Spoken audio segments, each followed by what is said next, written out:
Stress reliever ba para sa iyo ang social media? Paano kung kabaligtaran ang nangyayari at naha-high blood ka dahil sa pakikipagtalo? Listen to today's devotion for your peace of mind. Itutuloy natin ang ating series na Internet Etiquette.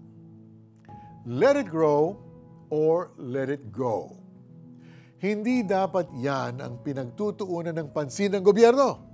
Ito ang post ni Carlo sa Facebook, sharing his opinion on a very controversial issue. May nakabasa nito at nag-comment ng negative. Sumagot si Carlo na may halong inis. At wala pang isang oras, humaba na ang thread, lalo na't marami pang biglang nakisawsaw sa usapan. Di ba napaka-familiar ng ganitong eksena sa social media?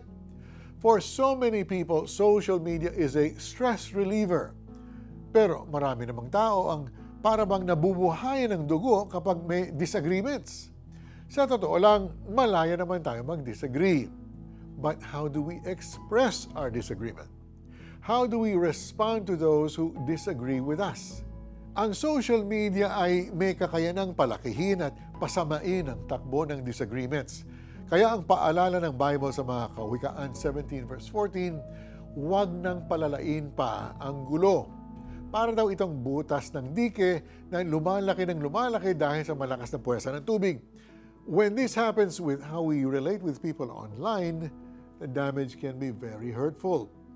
Kaibigan, remember these things. We can always choose to let it go and not make it grow worse. Kung may makita man tayong mali, tandaan na hindi lahat ng conversation at correction ay magagawa online. At kung sakali mang malaking issue para sa atin ang post ng ating social media friends, there's always an option to talk to them privately, personally, and most of all, patiently. Let people express their thoughts and post their opinions in life while we apply love and wisdom to how we react. We need to show more kindness in this world, both offline and online. Let's pray. Lord, please forgive us for wrong behavior online.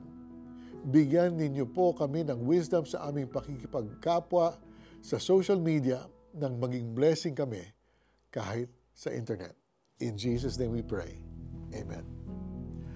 Kapag may post na disagree tayo, let's ask ourselves, is this person close to me to listen to my disagreements with love? Is there a positive reason to share my disagreement?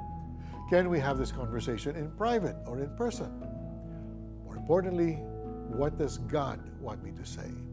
Ang simula ng kaguluhan ay parang butas sa isang dike na dapat ay sarhan bago ito lumaki. Mga Kawikaan 17 verse 14. Alam mo ba na ikaw ay influencer din? Abangan niyan bukas sa last part ng ating short series on Internet Etiquette. I'm Ari Kaimo.